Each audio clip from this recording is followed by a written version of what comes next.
So you want to be a doctor. But people are getting like shoe sizes. See, this medical school I'm entering, I'm not giving up, but you will show them that they cannot squeeze iron. Doctors are a tough bond. Do these things and have a smoother ride in medical school.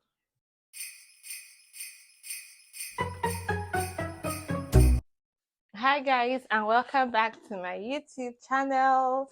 If this is your first time here, please do not make it your last. Tap on the subscribe button below and join our mostly normal family. We're actually normal, but sometimes well guys, let's go straight to what we have to discuss for today.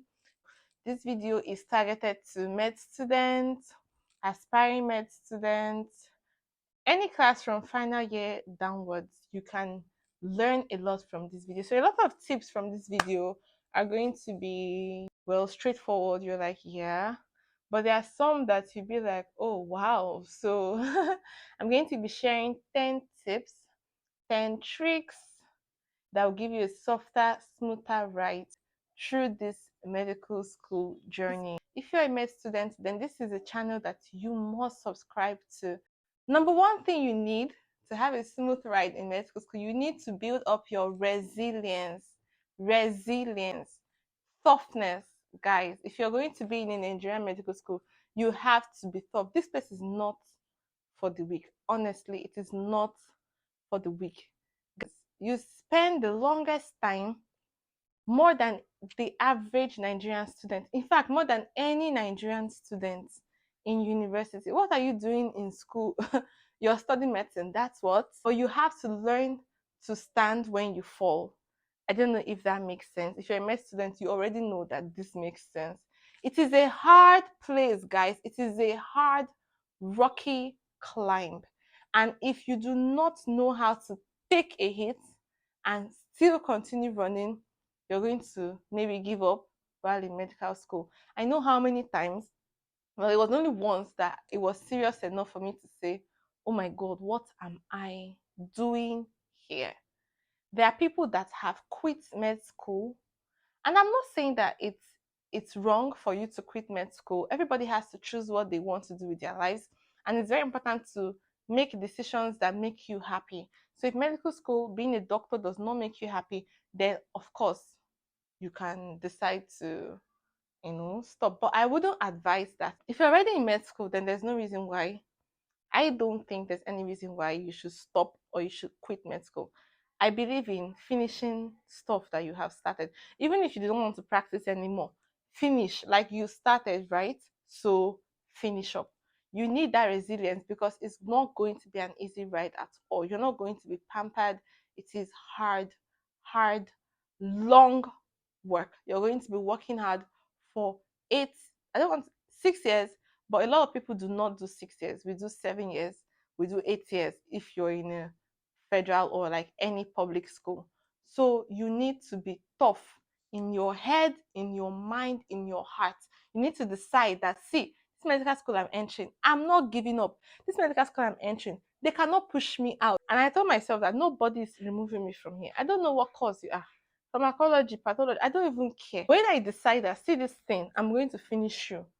I am going to finish you. And you need that mindset in medicine because they want to squeeze life out of you, but you will show them that they cannot squeeze iron. Do you understand me? So that resilience is, in fact, number one thing. Do not give up, not just for med school, for any course, any test. Like, let's say you're sick and you just have a few hours to read before the test. Because the way, in fact, we write a lot of tests in med school. Even if you're sick, even if something happened and you have 6 hours, maybe you slept the night before the exam, you're very deficient and you slept and you woke up and it's 3 a.m. or you woke up and it's 5. Is it that 5 to 8? Is it that 5 to 8? Decide that, oh my God, I hope that did not disturb you. Decide that, you see this 5 to 8 that I have, these 3 hours that I have, it does not matter. I will finish this work. It might be, it might be a lot. It will be a lot because it's med school. But you say, okay, let me plan how I want to run this thing. And a lot of times, because of the bulk of the work that we do in medical school, we cannot finish this. Okay, I cannot finish the syllabus. Maybe some other of my colleagues finish the syllabus. But me, I used to sit down and tell myself that, okay, this is how it is. In fact, my question is, what do I need to pass? Because at this point, let me pass. I don't know if you understand me. Let me pass. And because they set like common illnesses, common cases. So if you have passed med school, then you actually know how to treat somebody. So I'll say, okay, exam is coming. I don't have time. I've been on serious. What do I need to pass? Let me go through past questions because nobody's going to fail me in this exam.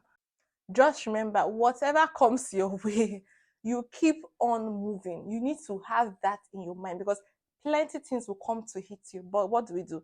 We keep on moving in medical school. That's what we do. Doctors are a tough bunch. Guys, expatiating more on resilience brings me to number two, mental strength.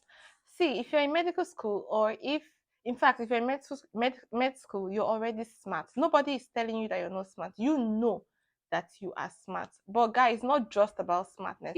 Yes, I say don't give up, don't give. Yes. But have you failed every month back to back? Until you have done three. See, in my year five, I did not get any score in my O&G test that was 50 and above.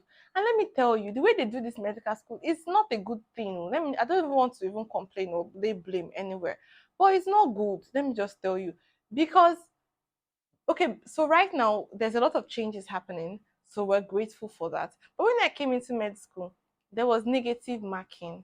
Negative marking. So negative marking means that if there are 10 questions, if I get one, I get the mark for one, which is like 1 mark or something.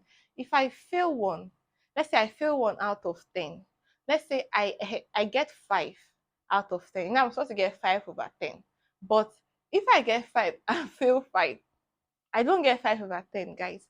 Everyone that you fail will be minused from you. So now you now get 0/10. Meanwhile, you got 5. Or depending on the mark they put for the ones you fail. So if they put half mark, from that 5 you get, they now remove 2.5 marks and you get 2.5/10. So we write tests and then you're getting 43, 43, 42. People are getting like shoe sizes. People are getting 39. People are getting 38. And guy, you read and you worked hard, and then you're seeing that kind of score because of this negative marking. And then we also do close marking, so you don't get 10/10. 10 is for God. You don't get 9/10. If you're very good, then you get 7/10. So although that goes two ways, because you also can't get 0 if you attempt to write. So they start like from 3 to 7, so that's where your marks. Yes, that's how it works here. So you need to have the mental strength. A lot of times as a medical student, you miss out on holidays. I remember my year five Christmas. I couldn't go. I stayed at home because there was a test. I think early January or something. And because of this 40 something I was getting, I was so scared that I didn't want to fail this class. So I said this holiday I was going to use it to try and catch up. So a lot of times you stay away from loved ones. Everybody that you came to school with, to university with, have gone. They've graduated, they've moved on with their lives. You start to feel sorry for yourself. You feel like you're stagnated. All these things affect your mental health. Apart from that, when you go to the hospital every day, people die. There's nothing you want to tell me. If you're a human being, then people cannot die and then you feel the same way. You feel broken, especially if this person was your patient, you took care of this person. It breaks you. And you're doing this thing month after month after month after month. And then, as a doctor in Nigeria, it's really terrible because you get to do calls. And as a med student, they are prepping you for these calls. So, guy, you go to school from 8 to 4. By 4, you're like, okay, the day is over. And they're like, you're on call. Call starts by 4. So maybe I'm going to give you 30 minutes break, go back home, eat something, go back to your hostel, eat something, come back and start the call. Guys, call is from 4 every evening till the next day 4. That's when you clock out. At least doctors do that. For us med students, we come back that 4 and we go all through the night taking care of the patients in the hospital because somebody must do that. And when we take care and we move on till the morning, then they release us around 6, go home, shower, come back by 8 and resume duty. Guys, it's not easy. And then you still have to write tests. It's not like after these things that you'll be doing, you're going to school every day, going for calls. that you will now rest to. You still have tests, you still have to, like, you have your assessments, you have to read for exams. Nobody's going to say, oh, exam has started, or okay, no more course for you guys because the exam has started. Mm-mm. Your timetable will run just the week before the next exam. You have weekend to prepare for exam. Is it those 2 days you want to use and prepare? So you have to be concurrently running everything, reading, going for calls, going to the hospital, going for ward rounds, going to clinics, showing up. And then apart from that part, the place is not very healthy, right? We have some people that they don't know how to talk. A lot of our doctors don't know how to talk. So they keep on telling you negative things. Even though that I'm a very positive person and I'm somebody that it's hard for you to get me down. Like honestly, if I'm not talking, if I'm quiet, my friends know something's wrong because I'm never quiet. I'm always bubbly. If not that I have that kind of spirit, a lot of my colleagues I will go to the hospital and then a lecturer will say something like, "You're so slow." And then let's say this person, maybe people have actually said that, can you be faster, be smarter, or stop? The person will actually feel bad. Some of my colleagues actually cried. They'll come back, they'll cry, or in front of the lecturers, they'll cry. So you need to build up your mental reserve, that energy in your head. Know that whatever this person tells, this person did not form me, this person did not create me. I am who I decide to be. You cannot decide who I am. Somebody told one of my colleagues that, ha, why so foolish? One of my colleagues told her back that, there's a foolish person, oh, between two of us, but it's not the problem. Well, all that happens. So if you're going to be in an enjoyment school, you need to come in. That takes me to number 3. Your self-confidence must be high. It must be top notch. Don't let any, and I mean anybody, whatever their position is, to talk down on you. Don't allow, see, make it, don't be calm, oh, like let your head spark when it's supposed to spark. I don't know if you understand me. Don't let anybody talk down on you. Don't let anybody reduce you. Now, because of respect, me, I've never talked back to anybody that talked down on me. So don't go and take bad advice. So, but when people are talking against me, in my mind, they're like, imagine this student, such a slow bunch. I'm not slow.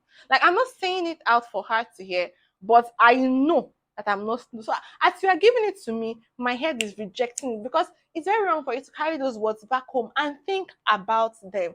Because let me tell you, that period they're insulting you that you're slow, you're not passing, no. It's not a 5. You're not passing, you're literally failing. So your results are not telling you it's like you're really slow. Your results, your scores are telling you that which kind of failure is this? Then they will not tell you that you guys are just a bunch of failures. Bunch of failures. You're like, I'm laughing, but it's not funny. So that's number 3. You need to be confident. Another thing is that about this confidence is that you need to know yourself. Oh. Because when you leave, when you come out of the university and you go to church, people will not ask you, are you still in school? You've not graduated. Or people that have good intentions will now come and say, Nimi, are you doing NYSC now? And you're like, no, no, no, I'm still in school. Say, now when will you graduate? Auntie, I don't know. Nobody knows. ASU does not know. We're on strike. Nobody knows when a medical student is graduating. So please, if you're not a medical student and you're watching this video, do not ask us when we're graduating. We do not know. We are already frustrated enough by the system. Do not worsen our frustration. Okay? Thank you. Guys, our number 4 point for having an easier ride in med school is you have to learn to fail. You have to learn to fail. I'm not saying go ahead and fail and fail and fail and fail and fail, but you need to have a nice reaction to failure. So the only thing, my food is burning. What are we saying? That food cannot be salvaged. Guys, you have to have a nice reaction to failure. Because let me tell you, even the smartest one of us is going to fail. There are scores we have and nobody passes 60. I don't know if you get me. So if nobody passed 60 over 100, before now, if you're in med school, before now in your secondary school, you were a star. You were getting high scores. You come to med school and they challenge you, and then you cannot get those high scores again. It's okay. Like, do you get? It's okay. Like, do not let your scores define you. You are not what is on that piece of paper. I don't know if you get. You are not what is on that piece of paper. Sometimes 30% of what they ask us, it's not what they taught us. They literally, this is the notebook. You see some lecturers go out of the notebook. This is what they taught in class. They go out of what they taught in class and they ask us. It's when you're going through, let's say you're going through past questions, those kind of stuff, and then you're like, okay, let me answer it with the notes. And then you open the notes to answer it. And then you're like, okay, yes, this topic was taught, but this particular thing this person asked, this person did not say in class, and the person asked it. So why are you asking questions that you did not teach in class? It happens. So you cannot define yourself by those scores. You need to learn that if you fail, it does not mean anything. And then because of the way you be having tests and exams back to back, if you waste your time and you're thinking, hi, I failed, I failed, I failed, I failed, it will take time that you should be preparing for the next exam, that next test. So do not do that to yourself, okay? Learn how to properly fail. And the way to properly fail is to move on quickly. Pick the lesson and move on. There's always a lesson when you fail in med school, sha. There's always something you didn't do. So maybe I'll do exam tips in another video.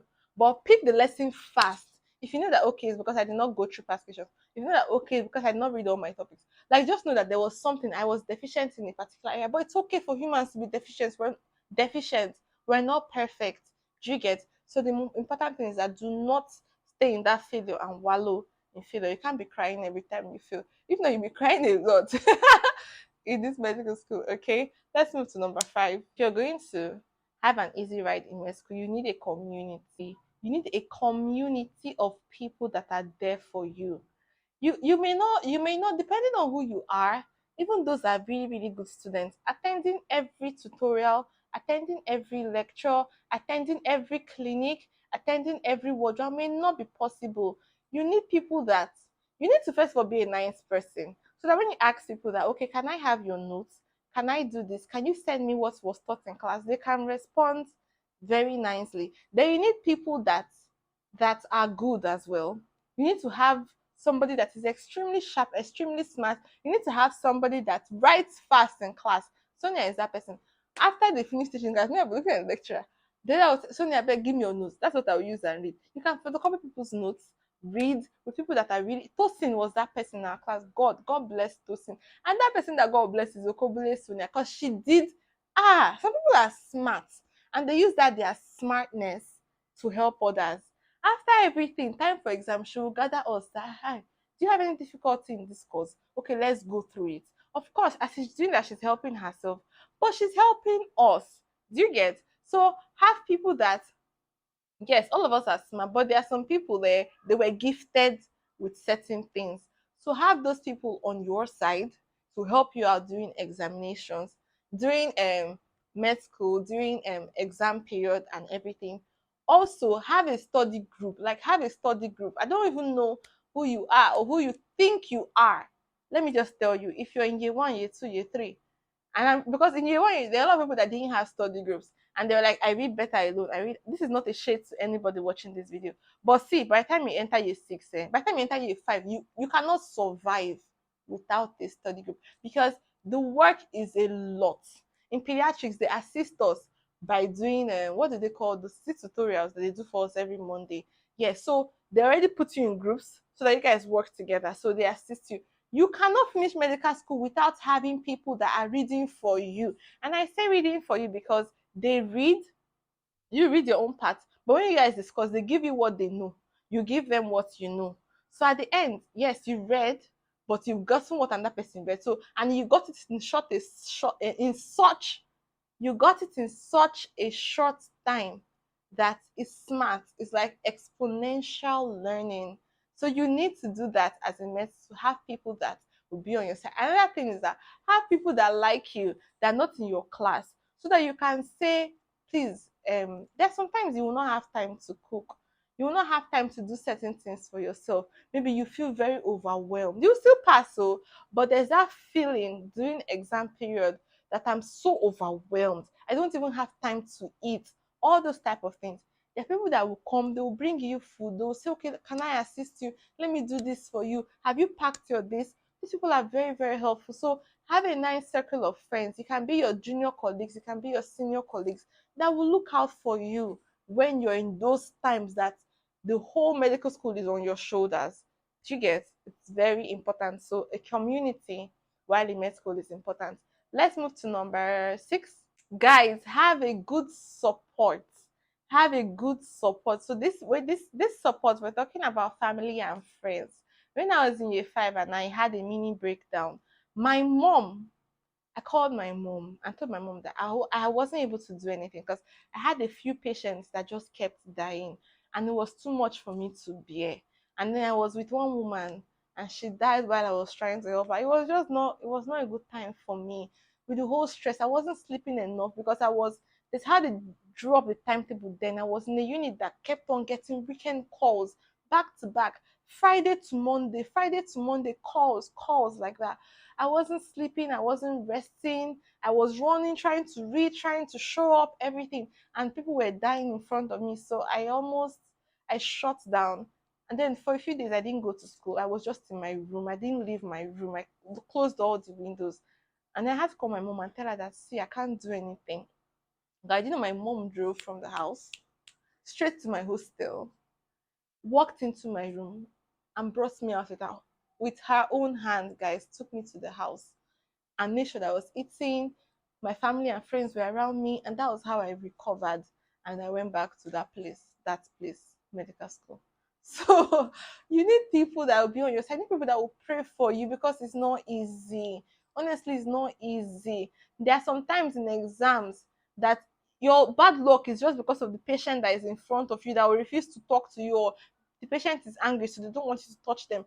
And to pass the exam, you need to touch the patient. You need to examine the patient. So you need somebody pray for you. Okay, let's not get into God because that's going to be like number 10. So support family and friends. Check. Number 8, right, is discipline.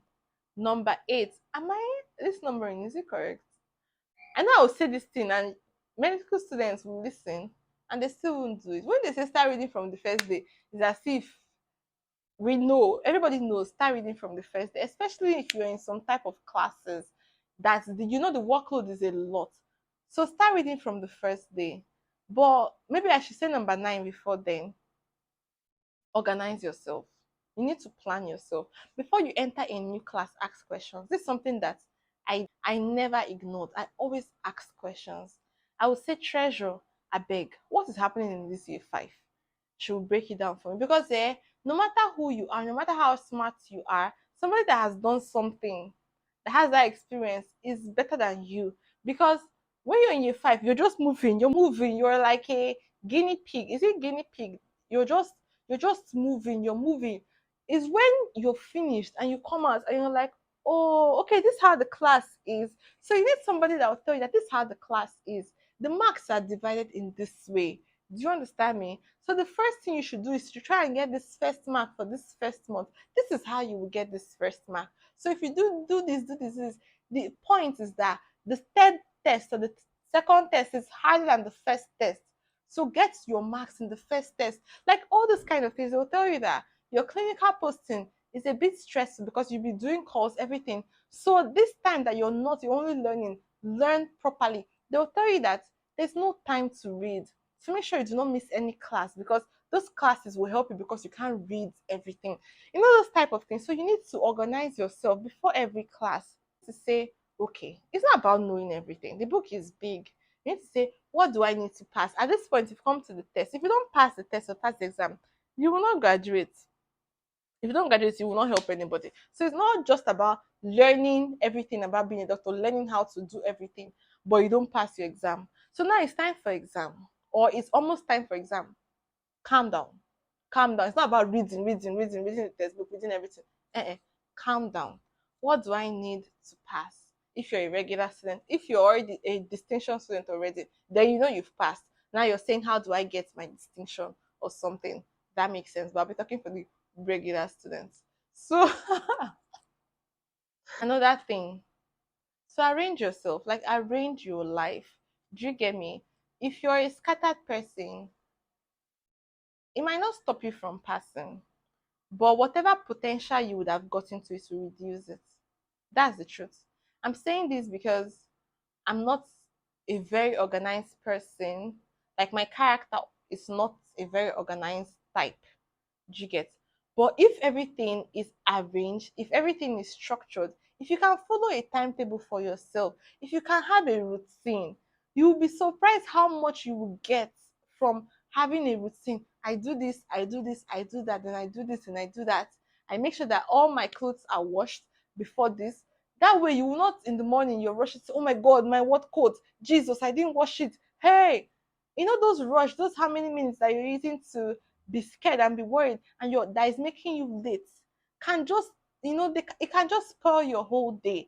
It can make you that few minutes you'll be late to the hospital. Somebody will insult you that just look at you. So it's because you put lip gloss. Are you even smart? You're coming late to ward rounds, eh? You think you are a fine girl, Abby? Do you have a girlfriend? Do you have a boyfriend? And then you're like, no. And they say, no wonder. How can somebody follow somebody like you? And just because of those few minutes that you were looking for your work order, you didn't iron your work coat, you came late, you got insulted, and then you feel terrible. And all true, that person is teaching, but you can't bring yourself to appreciate what that person is teaching. I don't know if you understand me. And if you can't appreciate if you already do not like somebody, it makes it harder to learn from the person. So if you organize yourself, don't allow all these type of things to happen to you. Do you get me? So that's number 9. Guy, number 10 is God. Number 10 is God. God. Let me tell you the place of God. It's not one place, it's plenty place. God helps. God helps. God helps you. And the more of a difficult place you're in, the more you realize that God helps. God helps all of us. But when you're in a fix, is when you see truly. When you're in a fix, is when you truly see that this was God that helped you, because there was no way you would have done this type of thing by yourself. God helps you. Before you start the class, pray. Before you write exams, pray. Before you read, pray for divine direction. Let me tell you what happened to me in us my group study in my year 6 end of posting for medicine. Guy, there are different topics. If you're in year 6, if you're doing medicine, you know how different topics according to different units. We have cardio, respiratory, endocrine, we have GI, we have nephrology. So you're reading, you're getting all the strong topics, CKD, AKI, you're getting all those strong topics in different areas. You're reading asthma, you're reading pneumonia. You're picking the strong topics so that you go through them in case of anything. Guys, we entered inside the exam hall, and close to 10 of the questions were snake bites. Snake bites. I do not think that we are in a snake bite endemic area.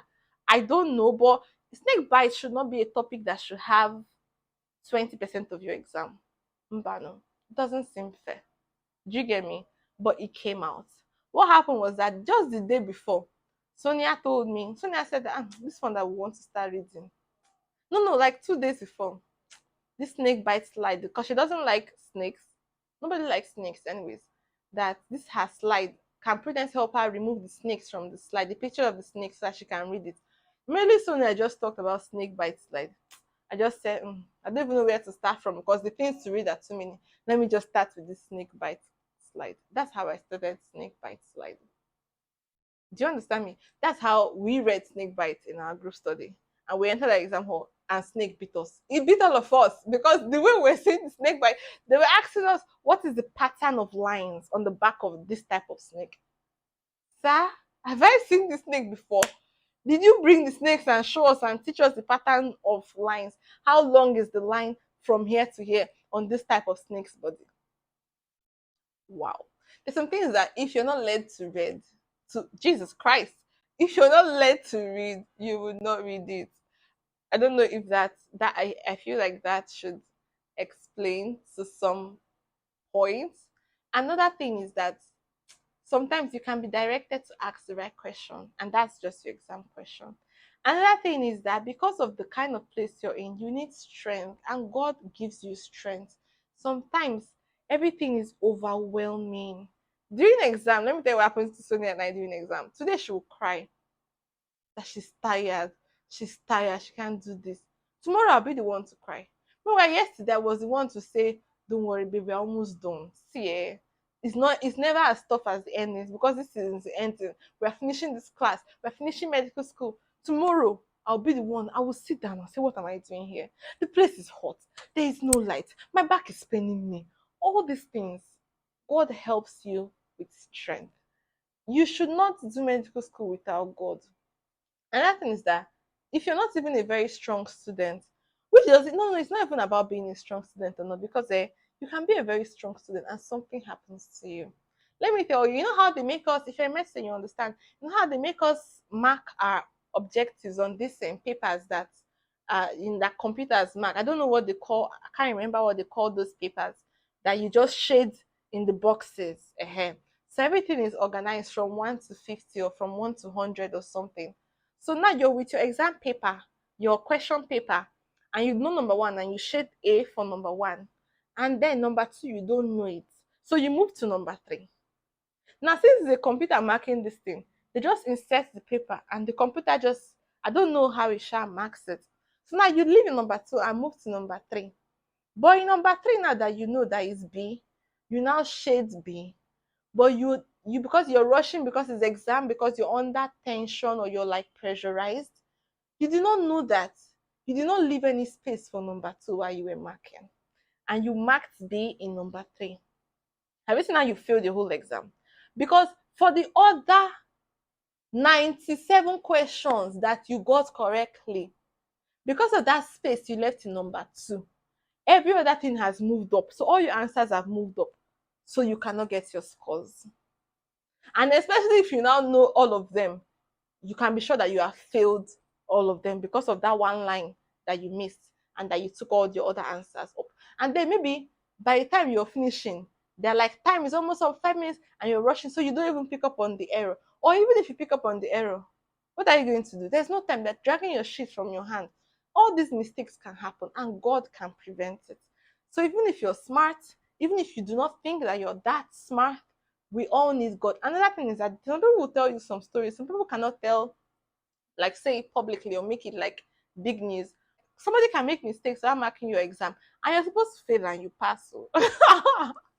Guy, let it be fair, or let it not be fair. You passed and it favored you.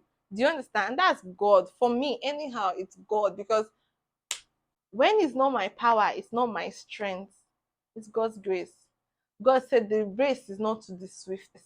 It doesn't make sense, because the race should be to the swiftest. It's the fastest person that should win. But that's not how life works. And that's not how God works. Do you understand? It's not by power, it's not by might. But by right, should it not be by power or by might? It should be, because if you come to fight, show me what you have. Let the best person win, right? But God covers you. So make sure that you have God on your side. Pray, ask him to lead you, ask him to direct you, so that you can have a smooth ride. Guys, if you've enjoyed this video, I don't want to hear that you go to this point and you do not subscribe. I have 70 something percent of people watching my videos not subscribing. Thank you so much for watching. I love you. Bye. It's the end of the year.